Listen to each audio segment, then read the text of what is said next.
रक्तांबुजा सनम शेष गुणैक सिंधुम भानु समस्त जगता मदिपम भजामि पद्मद्वया भयवरान दहतम कराब्जय माणिक्य मौलि मरुणांग रुचिम त्रिनेत्र। जय श्री सूर्यदेव, जय श्री राधे कृष्ण। आप सभी का हमारे YouTube चैनल पे बहुत बहुत स्वागत है। आइए आज सुनते हैं रविवार व्रत की कथा। रविवार के दिन भगवान सूर्य देव का पूजन किया जाता है। इस दिन भगवान सूर्य देव को अर्घ्य प्रदान करना चाहिए। रविवार का दिन भगवान सूर्य देव का दिन माना गया है। अगर इस दिन भगवान सूर्य देव का व्रत करते हैं, पूजन करते हैं, तो इससे भगवान सूर्य देव अपना कृपा प्रदान करते हैं।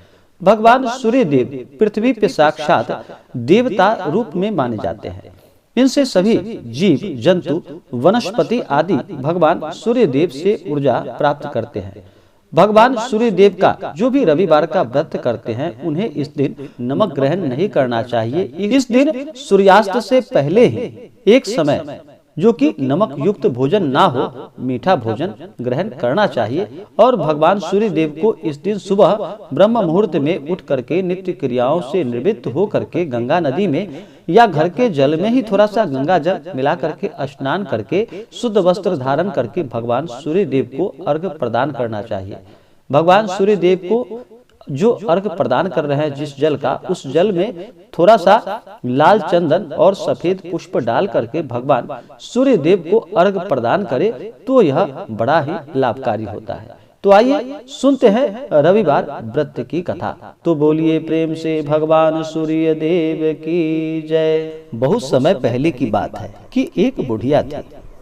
उस बुढ़िया का नियम था कि वह प्रति रविवार को सवेरे ही स्नान आदि कर घर को गोबर से लीप कर फिर भोजन तैयार कर भगवान को भोग लगाया करती थी। उसके बाद स्वयं भोजन ग्रहण करती थी।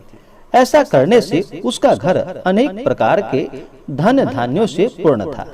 भगवान श्री हरि की कृपा से घर में किसी भी प्रकार की कोई कमी नहीं थी और ना ही कोई विघ्न था और ना ही कोई दुख था। सब प्रकार से घर में आनंद था। इस तरह कुछ दिन बीत जाने पर उसकी एक पड़ोसन जिसकी गौ का गोबर वह बुढ़िया लाया करती थी, विचार करने लगी कि यह वृद्धा सर्वदा मेरी गौ का गोबर ले जाती है, इसलिए अपनी गौ को घर के भीतर बांधने लग गई। बुढ़िया को गोबर न मिलने से रविवार के दिन अपने घर को न लीप पाई, इसलिए उसने ना तो भोजन बनाया न भगवान को भोग लगाया और स्वयं भी उसने भोजन का एक अन्न भी ग्रहण नहीं किया। इस प्रकार उसने निराहार व्रत किया। रात्रि हो गई और वह भूखी ही सो गई। रात्रि में भगवान ने उसे स्वप्न दिया और भोजन न बनाने तथा लगाने का कारण पूछा। वृद्धा ने गोबर न मिलने का कारण भगवान से कह सुनाया। भगवान ने कहा कि हे माता, हम तुमको एक ऐसी गौ देते हैं जिससे कि सभी इच्छाएं पूर्ण होती हैं, क्योंकि तुम हमेशा रविवार को गौ के गोबर से लीप कर भोजन बनाकर मुझे भोग लगाकर खुद भोजन ग्रहण करती हो। इससे मैं बहुत प्रसन्न हूँ और तुमको वरदान देता हूँ। निर्धन को धन और बांझन स्त्रियों को पुत्र देकर दुखों को दूर करता हूँ तथा अंत समय में उन्हें मोक्ष प्रदान करता हूँ। स्वप्न में ऐसा वरदान देकर भगवान वहां से अंतर ध्यान हो गए और वृद्धा की आंखें खुली तो वह देखती है कि आंगन में एक अति सुंदर गौ और बछड़ा बंधा हुआ है। वह गाय और बछड़े को देखकर अति प्रसन्न हुई और उसको घर के बाहर बांध दिया और वहीं खाने को चारा डाल दिया। जब उसकी पड़ोसन बुढ़िया ने घर के बाहर एक अति सुंदर गौ और बछड़े को देखा तो द्वेष भाव के कारण उसका हृदय जल उठा और उसने देखा कि गाय ने सोने का गोबर दिया है, तो वह उस गाय का गोबर वहां से उठाकर ले गई और उस गोबर सोने के गोबर की तरह ही अपना गाय का गोबर वहां पे रख गई। वह नित्य प्रतिदिन ऐसा ही करती रही और सीधी सादी बुढ़िया को इसकी कोई खबर ना थी।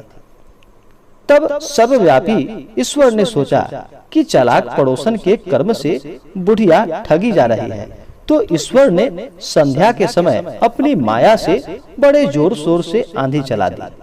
बुढ़िया ने आंधी के भय से अपनी गौ को भीतर बांध लिया और प्रातःकाल जब वृद्धा ने देखा कि गौ ने सोने का गोबर दिया है तो उसके आश्चर्य का ठिकाना न रहा।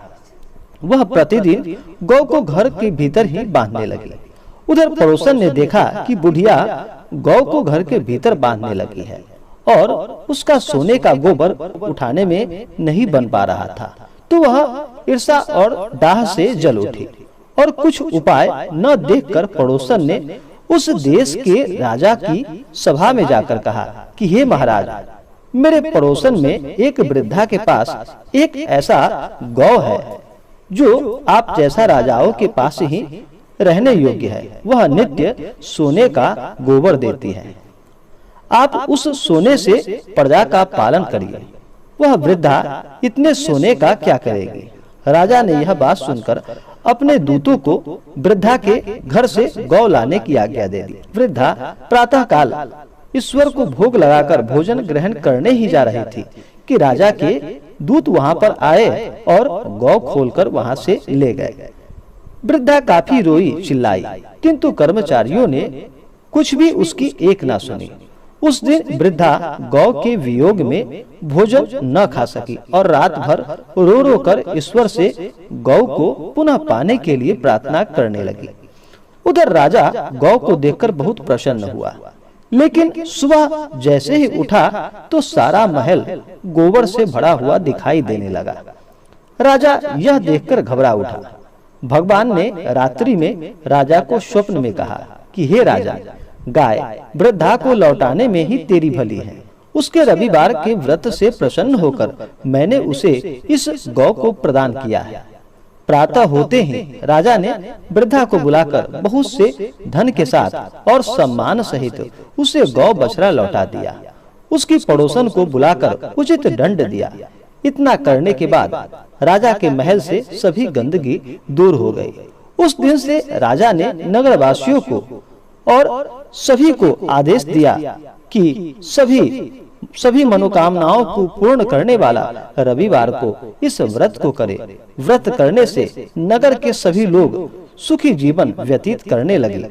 कोई भी बीमारी तथा प्रकृति का प्रकोप उस नगर पर नहीं हो पा रहा था। सारी प्रजा बड़ी सुख से रहने लगी और भगवान सूर्य देव का सभी भजन कीर्तन और व्रत करने लगे। हे भगवान सूर्य देव, जिस प्रकार आपने उस बुढ़िया पर अपना कृपा किया, हे प्रभु, आप अपने भक्तों पर इसी प्रकार से सदैव अपना कृपा दृष्टि बनाए रखना। जो भी आपका व्रत करे, जो भी आपके व्रत का कथा श्रवण करे, हे भगवान सूर्य देव, उसके घर को सभी प्रकार से सुखों से पूर्ण रखना। घर में हर प्रकार से धन धान्य भरा रखना। तो बोलिए प्रेम से भगवान सूर्य देव की जय। इसी प्रकार से जो भी भक्त सच्ची श्रद्धा के साथ, नियम और निष्ठा के साथ रविवार का व्रत करते हैं या रविवार व्रत का कथा श्रवण करते हैं, भगवान सूर्य देव का पूजन करते हैं, उन्हें भगवान सूर्य देव की कृपा से सभी प्रकार के सुख और समृद्धि की प्राप्ति होती है। तो आशा करता हूँ कि यह जानकारी आपको अच्छा लगा हो। ऐसे ही ज्ञानवर्धक जानकारियाँ प्राप्त करने के लिए हमारे इस चैनल को लाल बटन दबा करके सब्सक्राइब करें, साथ में बेल आइकन घंटी दबाएं ताकि मेरे वीडियो का नोटिफिकेशन आपके पास सबसे पहले पहुंचे। वीडियो को लाइक और अपने मित्रों तथा दोस्तों के साथ शेयर करें। सुखी रहें और स्वस्थ रहें। जय श्री राधे कृष्ण। धन्यवाद। आप सभी भक्तों के ऊपर भगवान सूर्य देव का कृपा सदैव बना रहे। सभी सदा स्वस्थ रहें और सदा खुशहाल रहें।